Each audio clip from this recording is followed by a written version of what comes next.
ఈరోజు ఎంతో మంది కొత్త మెంబర్లు కూడా అయ్యారు ఈ సంవత్సరంలో. ఇప్పటికి 86 సంవత్సరాలుగా నేను నిలబడి మాట్లాడాలని అనుకున్నా. కూర్చోంటున్నా అంటే నా వయసును చూసి అంటున్నారా, నాకు ఏం చూసి కూర్చోమంటున్నారో నాకు అర్థం కాదు. నేను ఇంకో 10 సంవత్సరాలు నిలబడగలుగుతాను. అంటే నన్ను ఎప్పుడు కూర్చొని పెడితే ఎట్లా అని నా బాధ. నేను ఇంకా కూర్చోదలుచుకోలేదు. మిత్రులారా, ఇంతమంది డాక్టర్లు వచ్చినారు, వాళ్ళందరికీ నా శుభాకాంక్షలు జరుపుతూ నేను ముఖ్యంగా ఏం చేయాలి అంటే, మీకు ఎవ్వరికి తెలియని విషయం చెప్తున్నాయి.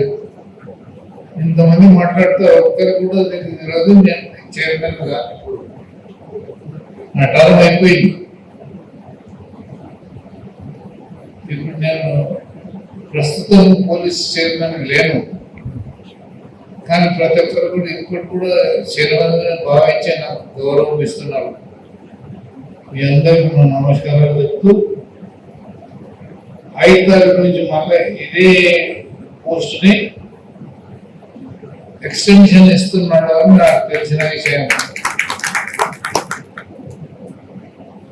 మరి మా ముఖ్యమంత్రి గారు నాది ఎలాంటి కంప్లైంట్ లేకుండా దాదాపు 30-40 మందిని మళ్ళీ వాళ్ళని పాత వాళ్ళనే కంటిన్యూ చేస్తున్నాడని నాకు తెలిసిన విషయం చెప్తున్నా. మీరు కూడా ఒక్కరు కూడా మళ్ళీ ఎక్స్టెన్షన్ చేస్తున్నారా అన్నట్టు చెప్పడానికి కూడా మీకు తెలియదు. కాబట్టి మీకు తప్పలేదు. మీకు తెలియనప్పుడు తెలియని విషయం మీదనే మీరు నడిచారు. 5 తారీఖు నుంచి మళ్ళీ నాకు పోస్టింగ్ ఇస్తున్నారని నాకు తెలిసిన విషయాలు చెప్తున్నాను. కానీ ఇస్తున్నారా లేదా ఇంకా నాకు ఆర్డర్ రాలేదు నా చేతికి. కానీ మీకు కూడా తెలియదు, కానీ తెలిసే విషయం చెప్పాలి కాబట్టి నేను చైర్మన్ కాలేదు. నాకు పోస్ట్ లేదు. కానీ ఇప్పటికి కూడా మీరు ఏం భావిస్తున్నారంటే నన్ను చైర్మన్ గా భావించి గౌరవిస్తున్నారు. మీ అందరికీ నమస్కారాలు చెప్తున్నాం. Thank you. ముఖ్యమంత్రి గారు మిమ్మల్ని ఏం అడగలే, కానీ నేను ఎక్స్టెన్షన్ ఇస్తున్నా అన్నట్టు నాకు తెలిసిన విషయాలు చెప్పిన మీకు. కాబట్టి మళ్ళీ 5వ తారీఖు ఫ్రీ చేయాలనుకుంటున్నాను. కనుక మీ అందరితో మనం చేస్తున్నా. ఇప్పుడు ఇన్వెస్టిగేషన్ మళ్ళా పాల్గొంటాం. నేను మీ ఎప్పటి ఉంటా 85 సంవత్సరాలు ఉంటా. నేను తప్పకుండా మిమ్మల్ని అడగను, తప్పక మీకు సహకరిస్తా. ఎలాంటి పని ఉన్నా మీకు సహకరిస్తాను. మీతో మనం చేస్తాను.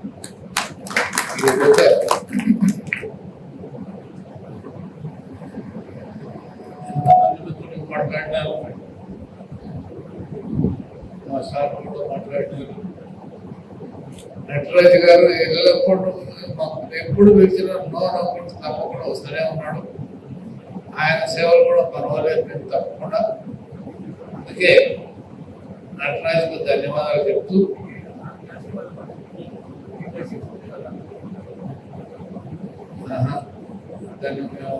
ఎందుకంటే మనం ఎన్నడూ తిరస్కరించలేదు. తప్పకుండా పోయినప్పుడు తప్పకుండా నేను వస్తాను అనే మాట ఇవ్వడం, తప్పక రావడం జరుగుతుంది. ఈరోజు కూడా ఆయన వచ్చినట్టు నాకు తెలియదు. నేను మా ఆఫీస్లో కూర్చున్నాం, వస్తాడు ఇక వస్తాడు ఇక వస్తాడు. అంతలోపులో వర్షం స్టార్ట్ అయ్యే సూచనలు గురించి వర్షం తుఫాను మా ఏరియా మనం పోవాలని చెప్పి ఉద్దేశంతో వచ్చేవరకు ఇక్కడనే ఉన్నాడు. ఆయనతో మార్చేసి వచ్చాడు. ఆ విధంగానే ఆయన ఎలా వస్తుడు. ఆయన ఎప్పుడు గౌరవించారంటే ప్రతిసారి గౌరవిస్తాడని మేము గారితో మనం చేస్తున్నాం. అయ్యా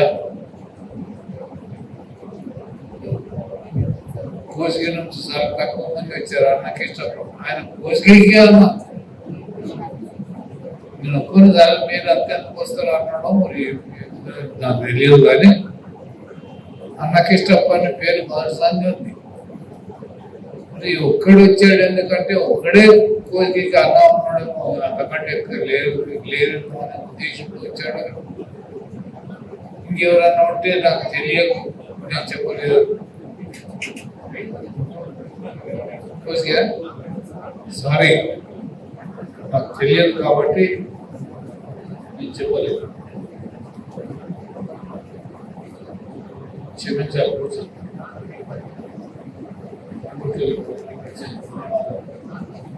ధన్యవాదాలు.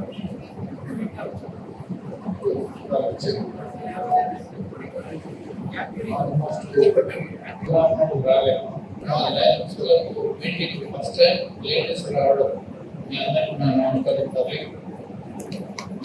ఎందుకంటే ఎన్నడూ కూడా లేడీస్ మా మీటింగ్ లో రానిలే. ఏమండి చైర్మన్ గారు, ఈసారి 5 మంది లేడీస్ వచ్చారు. దాంట్లో వాళ్ళని కూడా తీసుకోపోవాలి. తెలుసుకుంటూ లేడీస్ జెంట్స్ అనకుండా సమానంగా రావాలి.